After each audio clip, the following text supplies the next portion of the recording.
Voltando aqui à palavra, olha, irmão, eu quero abraçar o pessoal da Rádio Paz. O pastor Eliseu me disse que agora às 20 horas, não é, termina a Voz do Brasil, como terminou, e a rádio começou a transmitir o culto. Não é? Então, a saudação àqueles que estão na internet, é um bom número, e àqueles milhares de irmãos, né, que acompanham sempre a programação da igreja através da Rádio Paz. Então, um abraço a todos vocês. Eu vou ler a palavra de Deus, inicialmente no Evangelho de Marcos, capítulo 1. Marcos 1, a partir do versículo 16, eu vou até o 20. Andando Jesus junto ao mar da Galileia, viu Simão e André, seu irmão, que lançavam a rede ao mar, pois eram pescadores. Jesus lhes disse: vinde após mim, e eu vos farei pescadores de homens. Então eles, deixando as redes, o seguiram. Passando dali um pouco mais adiante, viu Tiago, filho de Zebedeu, e João, seu irmão, que estavam no barco consertando as redes. E logo os chamou. Eles, deixando seu pai Zebedeu no barco com os empregados, foram após Jesus. Amém? Podeis assentar. Bem, amados, nós estamos dando prosseguimento hoje ao nosso estudo sobre evangelismo, sobre evangelização. E hoje eu quero falar sobre Jesus como o maior evangelista da história, né? Jesus é o próprio evangelho, ele é a própria mensagem do evangelho de salvação. Hoje os vistos estão todos aqui, né? Que bom. Geralmente eles estão aí cooperando, né? Mas hoje estão todos aí, graças a Deus. Eu sinto mais animado e fortalecido, né? E respaldado aqui hoje, né? Vai dizendo amém, dando glória a Deus, falando língua estranha aí, que me ajuda muito, né? Então tá certo. Jesus, o maior evangelista da história. Nós sabemos que um dia Jesus falou o seguinte: basta ao discípulo ser igual ao seu mestre. Como quem diz, o discípulo precisa se tornar igual ao mestre. Não precisa ser mais, mas tem que ser igual, não é? Basta ao discípulo ser igual ao mestre.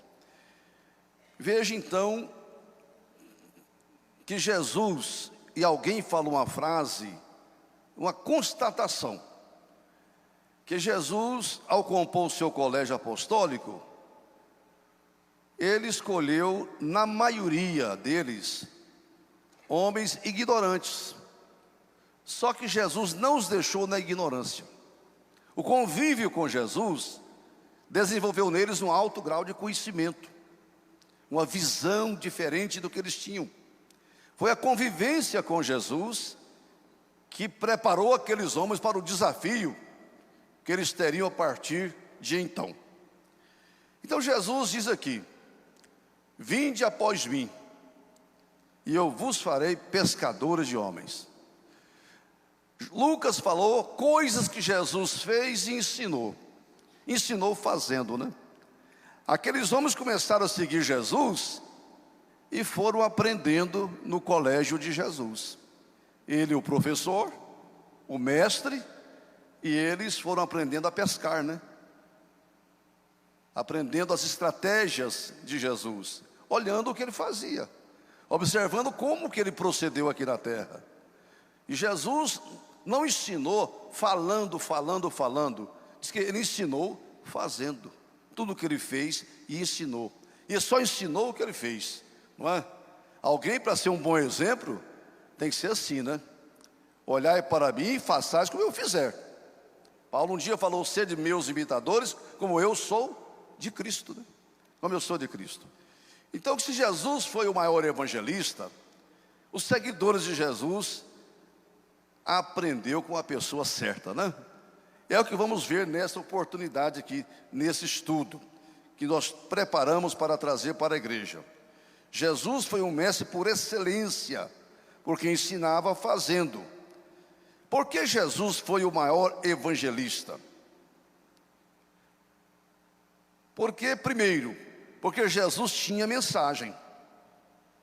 Como que alguém pode ser um evangelista, um pregador, sem mensagem, sem conteúdo? Jesus, quando abria a boca, ele tinha uma mensagem certa, para a hora certa, para o lugar certo. Ele sabia contextualizar a sua mensagem. Se ele estava num campo, ele utilizava das ilustrações que o povo iria entender, não é? Então lá na lavoura, no campo, ele ia pregar e começava dizendo: eis que o semeador saiu a semear. E aí vocês sabem a história, não é?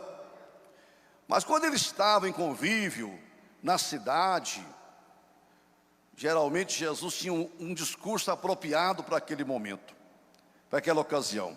E sempre ele tinha uma mensagem. Todo bom evangelista, todo bom pregador, primeira coisa que tem que ter é mensagem. Olha, Jesus pregava diferente dos religiosos do seu tempo. Ele tinha mensagem e pregava com segurança. Mensagem do céu, mensagem de Deus. Sabia o que ia falar e sabia onde ele ia chegar, o que ele queria alcançar com a sua pregação. Como Paulo disse, Jesus não dava murro no ar, né? A quem interessar possa. A palavra dele era direta, tinha endereço certo, alcançava os corações. Foi a mensagem do céu, mensagem de Deus, boca de Deus. Jesus foi mesmo, né? Deus falou nos últimos dias pelo Filho, né? Aos pais antigamente pelos profetas, a nós falou pelo Filho. Então, quando Jesus abria a boca, ele tinha a mensagem de Deus, coisa que nós temos que aprender com Jesus. Nós não podemos perder tempo pregando outra coisa, senão o Evangelho, a mensagem do céu, a mensagem de Deus para o mundo. E pregar de forma diferente, como Jesus pregava, né? Não pregava a si mesmo. Pode ler em João 5, 31 e 32, o irmão que está hoje aí na mídia, cuidando para nós aí, nessa área da técnica. João 5, 31, 32. Se eu testifico de mim mesmo, dizia Jesus, o meu testemunho não é verdadeiro. Então Jesus, há outro que testifica de mim, e sei que o testemunho que ele dá de mim é verdadeiro. Então Jesus não pregava a si mesmo, ou de si mesmo, ele pregava no Pai. Ele veio para anunciar o Pai, né? Veio para anunciar. Nós temos, Jesus, vinde após mim e eu vou ensinar vocês a pescar. Vocês não vão pregar a si próprio. Hoje a gente vê tantos pregadores pregando a si mesmo, né? Desfilando o que ele é, o que ele faz, né? Ao invés de falar de Jesus, é falar dele. Paulo falou, olha, não tem essa preocupação, gente, não é? Eu não prego a mim mesmo, eu prego a Cristo. E Jesus falou, eu prego o Pai, né? Eu prego a mensagem do céu. Tudo isso está ensinando a gente a pescar. Ele pregava com autoridade. Veja aí que se confirma isso em Mateus 7, 29. Mateus 7, 29, bem conhecido de todos nós, mas estamos apenas iniciando. Veja lá, Mateus 7, 29. Porquanto os ensinava com autoridade, e não como os escribas, que não tinha segurança no que ensinava, não tinha confiança no que ensinava. Jesus acreditava na mensagem que ele trouxe, ele sabia de onde vinha esta palavra e pregava com toda a ousadia e sobretudo com a autoridade. E foi uma constatação do povo, né? Esse aí prega com autoridade. Provocou muito ciúme entre os religiosos da época, né? Ao elogiar Jesus, aquela multidão contrariava os pregadores do seu tempo. Mas a verdade verdadeira é que Jesus, o grande evangelista, ele tinha autoridade quando falava. E ele falou um dia para a igreja, eis aí vos dei a autoridade. A pregação da igreja tem que ser com poder, com autoridade, com firmeza, com verdade, Pregador que duvida do que ele prega, não chega a lugar nenhum. Que não confia na Bíblia, que não confia no Evangelho, que não confia no que está falando. Não, o Senhor Jesus era um pregador por excelência, né? O que prega, pregue a palavra. Você é pregador, foi chamado para isso. Em lições passadas nós falamos que todo crente salvo foi salvo por Jesus, preparado por Ele, devolvido ao mundo para levar a mensagem, a pregação do Evangelho.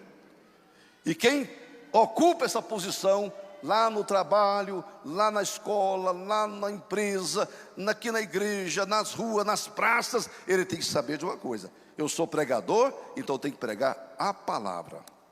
Não minhas ideias, meus conceitos, o que eu sou. Isto não tem relevância diante da grandeza do Evangelho, da mensagem salvadora, da palavra de Deus. O problema hoje, vamos falar com toda a verdade, o que falta a muitos pregadores é mensagem. Os púlpitos não podem ficar vazios da mensagem da palavra de Deus. Fale a palavra. Um dia alguém falou: olha, você não sabe pregar muito? Abre a Bíblia, lê uma passagem, um relato bíblico de um milagre de Jesus, de um sermão de Jesus. Faça alguma consideração aqui, você já pregou muito bem, não é? Melhor do que aquela história, a gente fala e depois fala, para não ficar só nas minhas palavras. Então eu vou ler aqui um texto da Bíblia. Quer dizer, a pessoa confessa, né?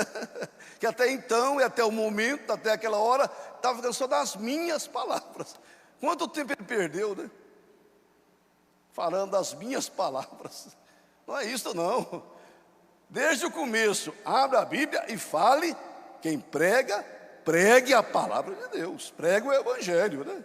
Aí tem tanto tempo para falar de outras coisas, né? Mas se eu sair para pregar, se eu tenho oportunidade de pregar, eu tenho que fazer como Jesus fez, né? Ele tinha mensagem, né? Como os apóstolos passaram a ter também, né?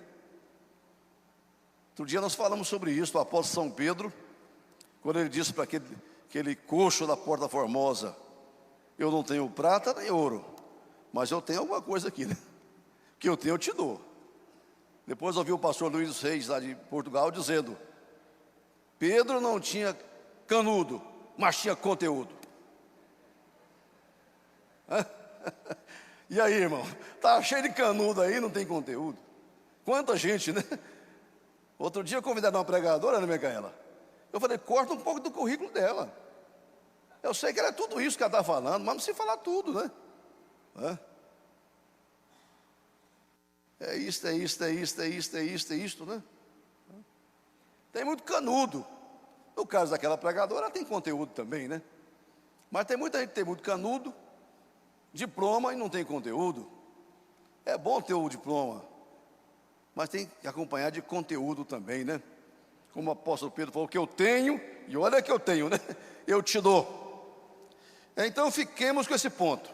Jesus falou: vinde após mim, e eu vos farei pescadores de homens. Para alcançar os homens, você tem que levar uma mensagem transformadora, libertadora, que Paulo falou: o Evangelho, né? É poder de Deus para salvar a todos os homens, todas as pessoas. Desse Evangelho não tem vergonha, lugar nenhum, né? Pode chegar e falar, porque é o Evangelho de Deus, é o Evangelho de Cristo. Não precisa envergonhar, porque ele tem poder mesmo. Jesus era um pregador por excelência, porque Jesus era um pregador que orava. Jesus era homem de oração. Desde o início do seu ministério, ele começou o ministério orando. Até para compor o apostolado, Jesus subiu ao monte e passou a noite toda em oração. Ele era Deus. Ele já tinha reunido uma pequena multidão com ele. Daquela pequena multidão ele ia escolher 12. Mas ele não fez aquilo como que por sabedoria própria. Ele passou a noite toda orando. Ao raiar do dia, ele reuniu a turma, ficou meio isolado, sozinho, né? Até então não tinha ninguém com ele. E ele falou: Pedro, João, Bartolomeu, Tomé, Judas, Mateus, sei quem mais, vem para cá. Mas ele passou a noite toda orando para fazer aquela escolha, né? Para fazer aquela escolha.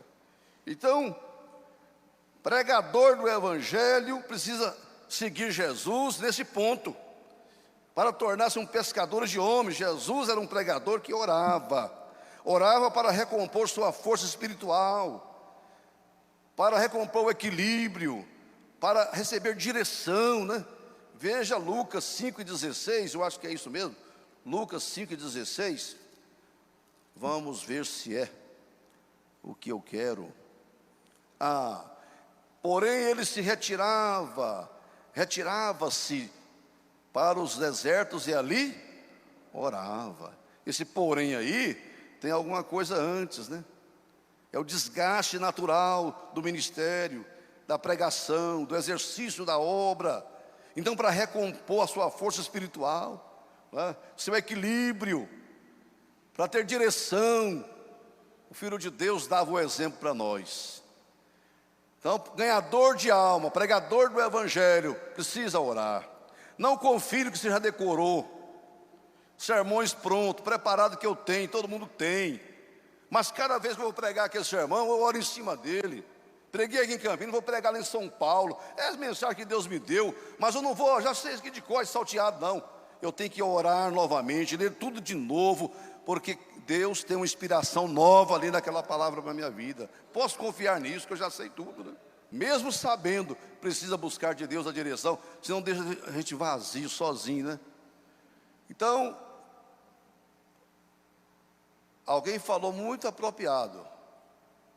Antes de falarmos aos homens sobre Deus, temos que falar com Deus sobre os homens, a respeito dos homens, né?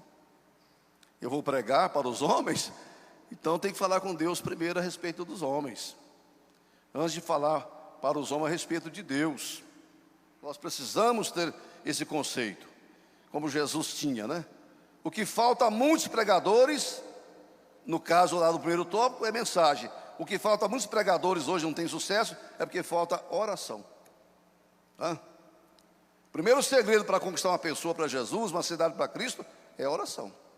Essa é a arma poderosa, né? Por isso que Jesus orava e ele falou: vinde após mim, eu vou ensinar vocês as lições que vocês têm que aprender. Moody foi um grande evangelista, né? Diz que Moody ganhou sozinho 2 milhões de almas de vida para Jesus durante o ministério dele, computado. Um dia um moço aproximou de Moody e falou: Moody, qual é o segredo de ter um ministério tão frutífero como o seu? Ele disse: me acompanhe. E o moço seguiu ele até a residência dele. Ele chegou e ajoelhou. E o moço ajoelhou. E ele começou a orar. E orou meia hora. E orou 1 hora.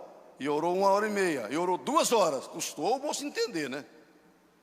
Daqui a pouco o rapaz bateu no ombro dele. Eu já entendi.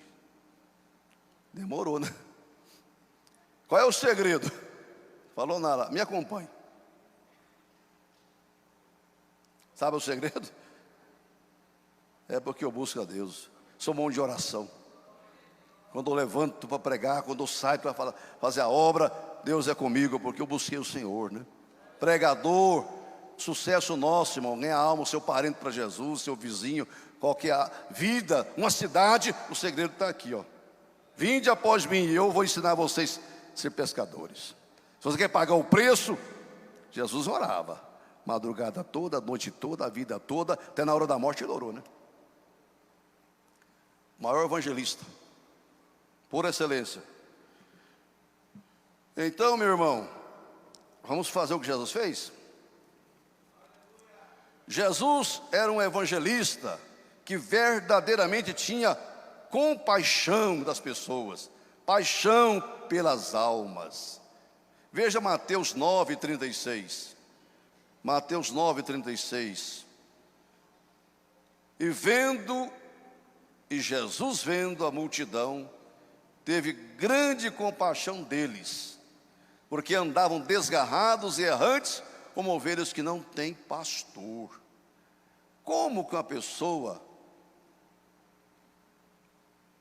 pode se tornar um ganhador de almas se ele não é apaixonado pelas almas, se não tem compaixão dos perdidos, se ele não sente o drama, a situação em que está o perdido, ele não vai de forma alguma trabalhar a recuperação daquela vida, porque não tem paixão, não tem compaixão como Jesus tinha. Vendo a multidão, teve grande compaixão deles, porque estavam desgarrados, perdidos. Eu lembro quando o pastor Gesiel pregou aqui no Congresso da Mocidade, nos dias de carnaval, e ele falou: olha, quando vocês veem esses foliões aí, todo mascarado, dançando, não despreze ele, não critique dele, chore por ele. Atrás daquela máscara ali do carnaval, tem uma alma desgarrada, uma vida perdida. Alguém sem Deus, sem Jesus, está lá porque não conhece o que você conhece. Quando essa pessoa levanta o punho para o céu e blasfema de Deus, e fala de Jesus, e critica o Evangelho, por trás tem uma vida sofrendo lá. Eu tenho que ter compaixão, compaixão deles. Jesus falou: Pai, perdoa-lhes, Eles não sabem o que fazem. Não é você se levantar e apedrejar, e querer discutir, e querer criticar, e querer confrontar, e querer ter uma resposta mais forte do que aquela crítica, não. A gente tem que ter compaixão, de coração, se compadecer daquela vida que cega, perdida, desgarrada, sem pastor, sem orientação na vida, Começa um discurso contra a fé, contra o Evangelho, contra Deus. O que eu tenho que ter é misericórdia, compaixão daquela vida. É isto que é, a cegueira espiritual. Então Jesus tinha compaixão. Mateus 15, 36 vai reforçar exatamente isso, Mateus 15, 36, vamos lá. E tomando 7 pães, eu acho que não é aí não. Vamos para frente. Como diz o Aldir, pula essa parte.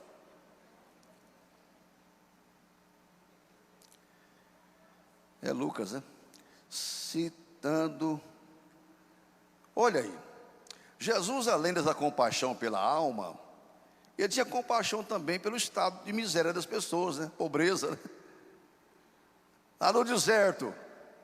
E ele estava dando aula para os apóstolos, Vinde após mim, eu vou ensinar vocês a ganhar gente, a alma. A multidão, Jesus falou: não posso despedir esse povo com fome, dai-lhe voz de comer, ensinando: olha, evangelho é coisa séria, evangelho é integral, salva todo homem e salva o homem todo. Veja que Jesus tinha compaixão não só da alma, tinha compaixão do corpo. Nós não podemos despedir essa multidão com fome. Vamos alimentá-los, papel da igreja, papel do pregador, papel do evangelista, Cuidar também do aspecto social das pessoas. Isso é evangelizar, isso é amor prático. E olha que os apóstolos aprenderam essa lição. Quando Jesus voltou para o céu, a igreja iniciou em Jerusalém. Meu irmão, todos que convertiam estavam juntos, tinham tudo em comum, Eles serviam as mesas, os pães, alimentavam a multidão, cuidando. Aprendeu com quem?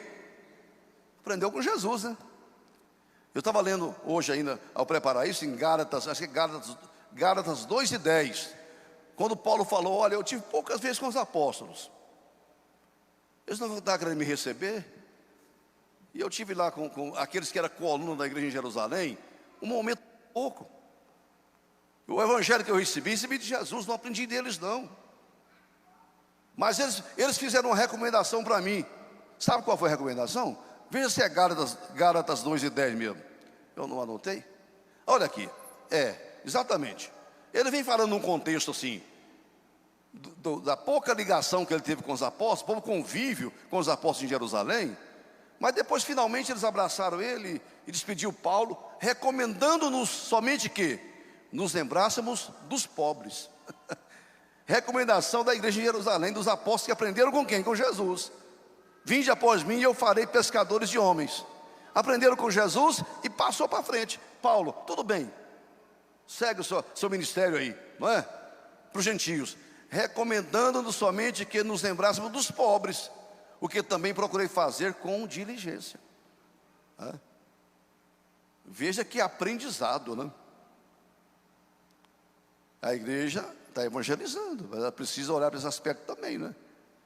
Vinde após mim e eu vou ensinar vocês. Jesus tinha uma visão ampla da seara. A visão de Jesus não era limitada, distorcida, curta. Não. Ele tinha noção clara da tarefa, né? Da grandeza da tarefa. E está me ensinando isso para os apóstolos também. Olha, gente, vocês precisam ter visão, enxergar mais longe. Olha o que ele diz aqui em 3 passagens que eu quero citar com os irmãos. Ele tinha exata visão do tamanho da tarefa. Primeiro ele falou aqui, a seara é grande. Onde está isso? Lucas 10, 2, né? Lucas 10, 2. Capítulo 10, versículo. Dizia-lhes, grande é em verdade a seara. O Senhor sabia, né? Você não pode imaginar, e eu também como igreja de Jesus, irmão, que a seara seja pequena. Um reduto, 2 metros quadrados em volta de mim. Essa quadra de Campinas aqui só. A seara é grande. A seara tem lugar para todos, só não trabalha quem não quer trabalhar. Jesus falou, a seara é grande e os obreiros são poucos. Diante do tamanho da tarefa, do desafio da obra, os obreiros são poucos. O que fazer? Diante disso, rogai ao Senhor da seara, para que envie obreiros para a sua seara. Jesus mandou orar, né? Pedindo. Hoje eu estava falando, na entrevista com os jovens aqui, inaugurando o Pode Conectar, podcast. O povo está enjoado, né? Foi o primeiro entrevistado lá. E eles me colocaram essa questão da juventude. Eu falei, graças a Deus, irmão, na Assembleia de Deus, né, Nicolas? Na Assembleia de Deus não falta vocacionados. Sempre tem alguém que está pronto, né, sendo preparado para você servir na seara do Senhor. Tem muita gente que está em crise aí de vocação, mas aqui não tem crise não, né? Eu não sei o que eu faço com tanta gente que vem, pastor quer trabalhar, pastor quer dirigir, pastor quer ser pastor, pastor quer ser, pastor eu quero ser. Irmão, calma aí que não tem lugar para todo mundo agora não, é? Aí já não oramos demais, o Senhor me mandou obreiro tudo de uma vez. Rogai ao Senhor da seara.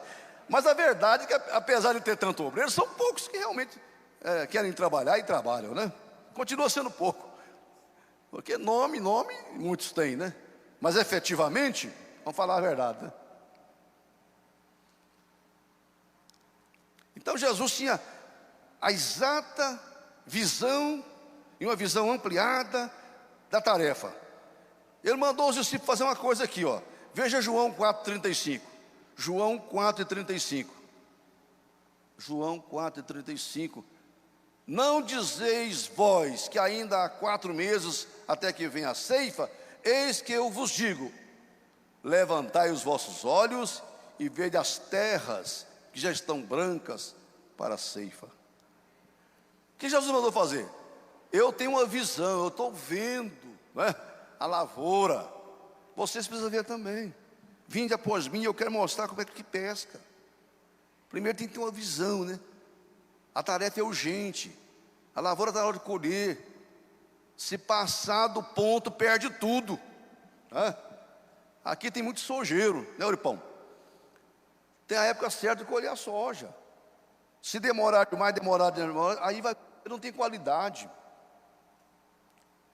Está na hora de colher, não colheu, vem uma chuva, aí pronto, vai embora tudo, todo o esforço do agricultor.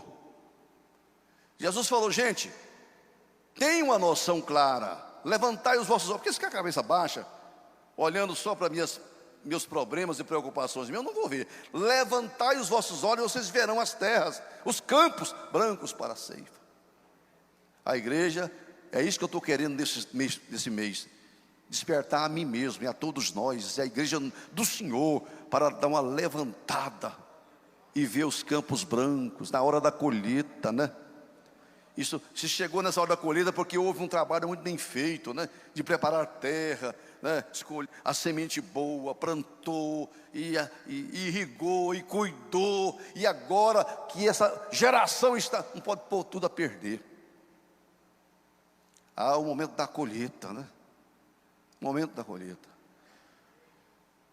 Aleluia. Você consegue enxergar isso, irmão? O Senhor falou em Apocalipse: a seara da terra está madura, né? Passa a foice. E por último, Jesus falou em Mateus 13:38, o quê? Olha a visão ampliada de Jesus sobre a tarefa nossa. O campo é o mundo.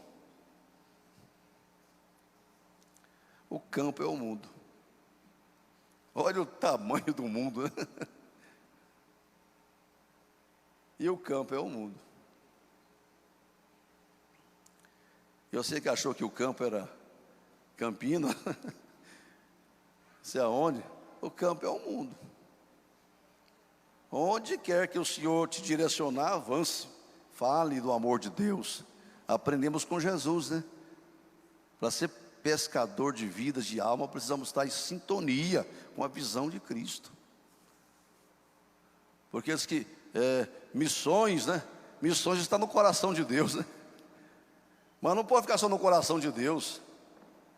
Essa coisa tem que vir para o coração nosso, da igreja, né?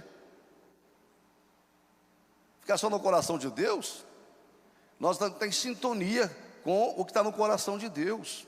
Enche meu coração, Senhor, daquilo que está cheio do teu coração. Está certo? Jesus não era estático, por isso que ele era um grande evangelista. Algumas passagens aqui. Lucas 4, 43, 44. Jesus não era um evangelista, um pregador estático.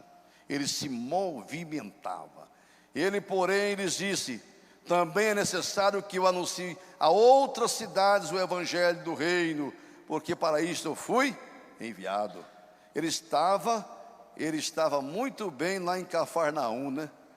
Cidade de Jesus. Quem vai em Israel está naquele portão de Cafarnaum, em ruínas, né? Lá escrito em inglês, lá, que eu não vou falar o meu inglês, senão você vai ficar admirado, né? Porque eu sei falar um outro idioma. Mas está escrito lá: Cafarnaum, cidade de Jesus. E ele estava lá na cidade dele, né? Numa boa. E o povo segurando ele, né? Estava endemoniado, doente, paralítico, e foi prendendo Jesus ali. Daqui a pouco ele falou o quê? Volta no 43 lá. Também é necessário que eu anuncie a outras cidades o evangelho do reino de Deus, porque para isso eu fui enviado. Lucas 9:6. Olha como Jesus não era um evangelista, um pregador estático. E saindo eles, percorreram todas as aldeias, anunciando o evangelho e fazendo curas por toda parte. Aleluia. Lucas 8:1, acho que é para terminar essa parte aí. Lucas 8:1. Olha aí, Jesus não era estático. Aconteceu depois disso que andava de cidade em cidade. Ele não era acomodado, né? De cidade em cidade, irmão. Aldeia em aldeia. Porque não privilegiava só cidade, né? Com título, emancipada. Não, ali tem um distrito, eu vou lá, né? Aí tem uma vilazinha pequena, eu vou lá também. Nós estamos investindo agora no Nordeste, pregando no Piauí. E às vezes eu vejo, né? Uma vila tão pequena lá. Eu passei por essas vilas, né? Passamos por lá. E lá, né, Euripo, serve um templo, poucas casas. Mas aí o pastor Isaías Negrão, com a visão dele, os irmãos, né? E aqui, o departamento de missões, que aí tem uma sede, e vai criando as congregações. É aldeia, irmão. Mas Jesus fez isso também, né? Ele não privilegiava só cidade grande, não. Aldeias pequenas, ele ia lá. Como nós estamos indo também, né? Aí você vai olhar do ponto de vista do homem, parece que é um desperdício, né? Fazer um templo 10 por 20 numa vila com pouca gente. Mas Jesus não achava isso, não. Eu vou ensinar vocês a pescar, né? E pescar em todo lugar. É no alto mar? Mas também É numa pequena represa, né? Pode ser. Até hoje eu vou estar perguntando, querendo responder a pergunta da irmã Miriam, né? Miriam, quem mandou largar a rede? Não acha quem foi esse cara que mandou largar. Jesus andava de cidade em cidade, pregando. Era incansável, altamente ativo e dinâmico. Não ficava apenas em um lugar. Ensinou e ordenou, gente, ande, caminhe, leve a palavra, né? Jerusalém, Judéia, Samaria, confins da terra, como eu fiz. Glória a Deus. Jesus enfrentava, era um grande evangelista, porque ele enfrentava com destemor os obstáculos e não desanimava, não desistia das pessoas. Oh, que coisa linda, né? Jesus não desiste de você. E a igreja que é uma igreja evangelizadora, o pregador não desiste. Parece difícil, não tem jeito, não tem conserto, mas Deus não desiste. E Ele ensinou isso para nós. Ele fazia isto com destemor, enfrentava com destemor os obstáculos, não desanimava, né? Ele foi pregar lá em Nazaré, o povo expulsou ele de lá. Então agora eu vou parar de pregar. Foi nada. Foi lá para Cafarnaum, já chegou a expulsão do demônio, curando enfermo, pregando o evangelho lá. Aquele obstáculo ali, aquele desprezo lá, não inibiu Jesus de prosseguir. Às vezes uma pequena decepção sua, né? Uma rejeição qualquer, alguém que critica, que zomba de você, que não aceita a sua mensagem, a sua pregação, você já inibe, se fecha e não avança. O Senhor não ensinou isso não. Vinde após mim, eu vou ensinar vocês a pescar. Tem dia que pega, tem dia que não pega, né? Tem dia que é bom, tem dia que não é, mas isso não é frustrar a gente não. E o bom pescador é assim mesmo, né? Os irmãos me convidam muito para ir do Araguaia. Eu já fui no passado algumas vezes lá. Você não pega nada, né, Samuel? Mas daqui 3 meses convida, você vai de novo. E não está pegando, mas vai de novo, não desiste, né? Jesus era assim também. Ele não desistia. Tem um dia lá que você consegue pegar, está vendo? E eu estou falando de vocês, porque eu sempre pego, né? Aí eles falam que o irmão vai na frente e aluga o ouvido dos peixes. Olha, o bicho está chegando aí, hein? Não passa vergonha em nós não. Mas não é verdade isso, né? Não tem essa conversa. Jesus era um pregador que não fazia acepção de pessoas.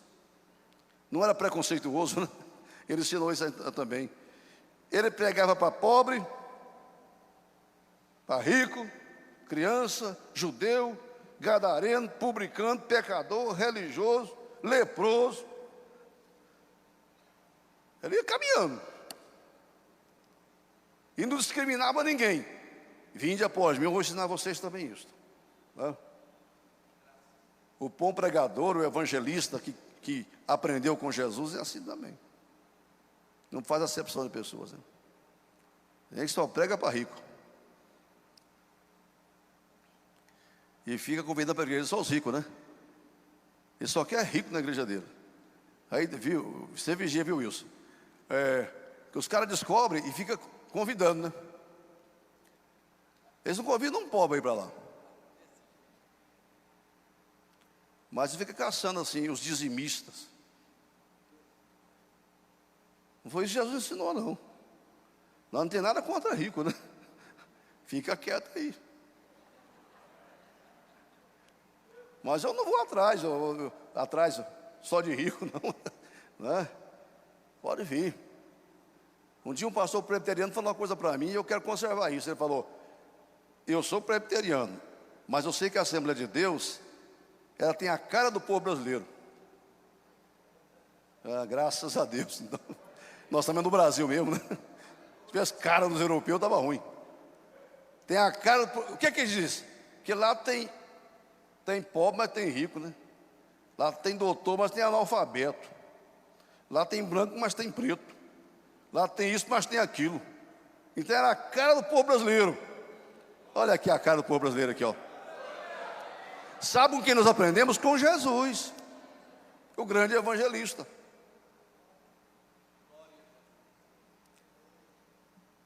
Teve um dia que chegou um desses reverendos aí, no pastor Albino, né, muitos anos, nosso fundador pioneiro aqui. Falou: pastor Albino, eu vim aqui levar uns pedreiros, um servente para mim. Na minha igreja só tem engenheiro, médico. Pastor Albino, aqui está igual a você. Aqui também só tem engenheiro e médico. E ele virou as costas e foi embora.